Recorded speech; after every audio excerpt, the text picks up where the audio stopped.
curious because as we come into this incarnation of this life, choosing our life lesson, we also have so many other people around us with their own.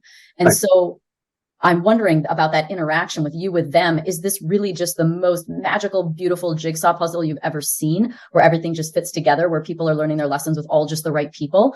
So how does the soul family work? And I definitely can feel that Yeah. with people where you're like In the such a same way, familiarity. that people in physical reality have friends, have families. You make agreements with different beings to reflect different things to you at different times, to play different parts to allow you to grow so that you can play parts to allow them to grow, and experience whatever it is they're choosing to experience. So, you gather the beings around you and they gather you around them that work in terms of what it is each of you are attempting to do. So your soul family can grow, your soul family can change in much the same way that your friends change, and you learn things from them, they learn things from you. You travel together on a journey, and get out of it whatever you decided you need to get out of it, and give them what they need to be who they are too. So it's just kind of like the non-physical version of the friends and family that we have here.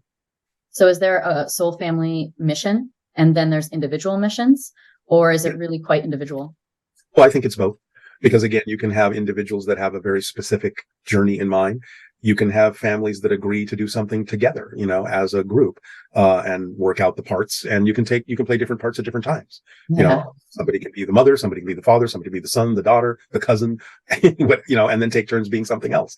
So it just depends on what you want to get out of your relationship with all of them, and vice versa. So yeah, I think it can happen that way. And I think it can also happen on a much larger collective scale. There's an entire collective consciousness to our entire human species.